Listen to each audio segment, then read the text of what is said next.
Welcome back. I just have a story about my friend's car. This is my 64 Cadillac Series 62 that was not starting when I bought it. It had sat for a long time, and my 79 Cadillac Sedan DeVille also have been parked for 20 years in its case, and it needed a lot of work before I even tried to start it. I'm very careful with the right procedure that I follow. I change the gas tanks, clean the carburetor, blow out the lines, change all the fluids, and if she's tight at all, I soak it in diesel fuel to free up the engine before I even try to start it. Make sure the valves move up and down as they should, and need a full tune-up, all the right things. But some people understandably get impatient. So my friend bought a 77 Cadillac with the 425, and had parked for 30 years. It had a full tank of gas in it. So he decided to start it right away. Just put a hot body and start pumping. And it did start, and it ran not too bad for the first half hour. Then he turned it off, and the next day went and started again, and it was running really rough and misfiring and spitting and sputtering and stalling.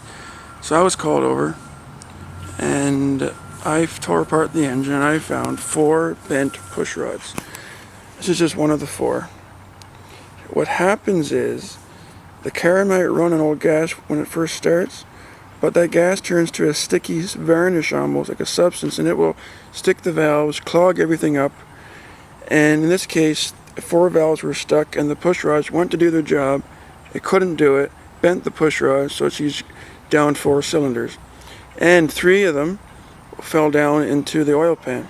So it's a terrible disaster for my friend. I really feel bad for him.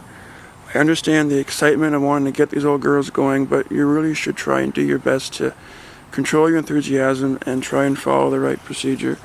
Change all the fluids. Make sure it's completely free.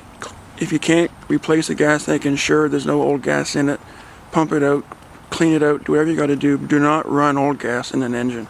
It is asking for a disaster. So I'm going to help my friend source the right parts to rebuild his or repair his 425, but I feel bad for him because I love these old cars too. But you gotta be patient, because if you don't follow the right rules, the right protocol, you're going to wreck your car. So again, I understand it. We've all been there. We all want to get these cars on the road, but if you want to keep them going, you really got to treat them properly and not to run it on old gas. So I hope this is a lesson for somebody, or really it's a good educational video. And I wish